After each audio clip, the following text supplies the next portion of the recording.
Assalamualaikum warahmatullahi wabarakatuh. Gimana kabar kalian semua teman-teman? Semoga kita diberikan kesehatan jasmani dan rohani ya, yang pastinya kelancaran rezeki dan tetap cuan selalu.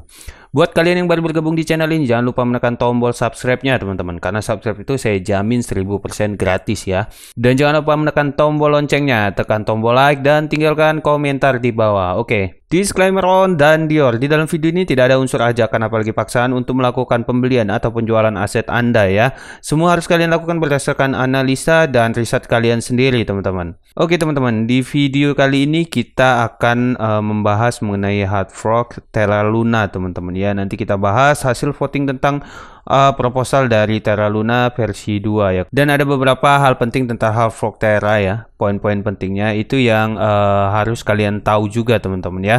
Nah, sementara kalau kita lihat di Terra Research teman-teman ya, ini dia menerangkan di sini ya, Terra Ecosystem Revival Plan 2 ya, update and final. Jadi proposalnya ini sudah final teman-teman ya, tidak ada revisi lagi kalau menurut website ini ya. Nah, di sini ada beberapa poin ya teman-teman ini yang perlu kita bahas dan menurut saya pribadi kita harus tahu teman-teman ya.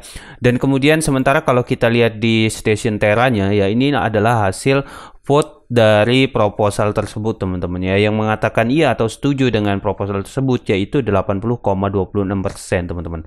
Dan sedangkan yang tidak setuju yaitu 14,63 ya.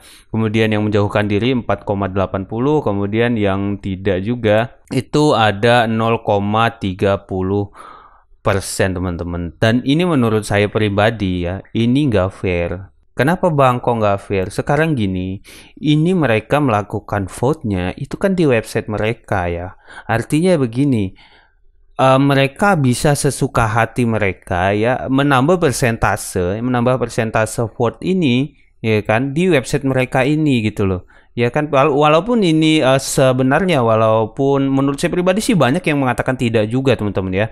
Tapi ini hanya 14,63% ya. Sedangkan yang mengatakan ya 80,26%. Menurut saya ini nggak fair karena mereka melakukan vote-nya itu di website mereka yang dimana mereka bisa mengotak-ngatik sendiri ya. Mungkin anak developer website mungkin tahu lah ya maksud saya ini ya.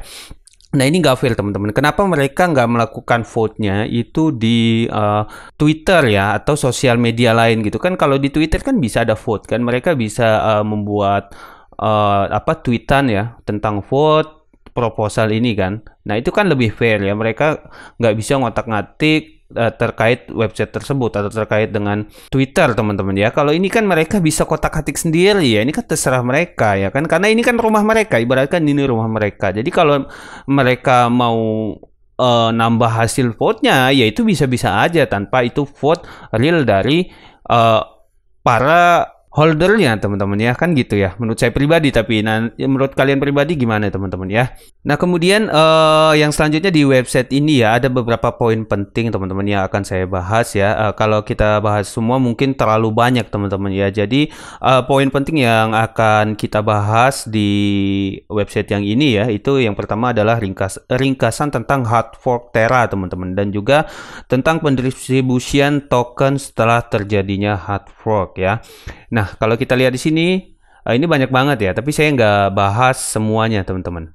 Nah, ini kan ada 5 poin penting, teman-teman ya, dari ringkasan ini, dan ini menurut saya penting banget, teman-teman ya, yang harus kita tahu ya. Nah, yang pertama adalah buat rantai Terra baru tanpa stablecoin algoritmik ya. Nah, kemudian rantai lama disebut dengan Terra Classic ya, token Luna yang lama itu, teman-teman ya. Disebut dengan Terra Classic ya, dengan token Luna Classic atau Lunsi teman-teman ya, atau Lunsi. Dan kemudian yang baru disebut dengan Terra ya, atau token Luna teman-teman ya. Nah jadi di sini mirip-mirip seperti Ethereum teman-teman ya. Dulu kan pernah Ethereum pernah melakukan hard fork juga ya, yang akhirnya menjadikan Ethereum terbagi menjadi 2 teman-teman, yaitu Ethereum kemudian Ethereum Classic. Nah kemudian yang kedua adalah Luna akan diterbangkan ya ke seluruh stalker Luna Classic ya pemegang Luna Classic, pemegang UST sisa, dan pengembang aplikasi penting Terra Classic. Jadi maksudnya di sini para pemegang koin Terra Classic, jadi Terra yang sekarang teman-teman ya, bukan yang baru nanti itu, atau disebut dengan Lunsi teman-teman ya, yang lama nanti kan disebutnya dengan Lunsi, itu akan mendapatkan airdrop koin Luna teman-teman ya. Dan kemudian berapa sih airdrop koin Luna yang akan diberikan kepada pemegang koin Terra Classic ini ya? Nah, nanti kita bakal bahas di poin berikutnya teman-teman ya.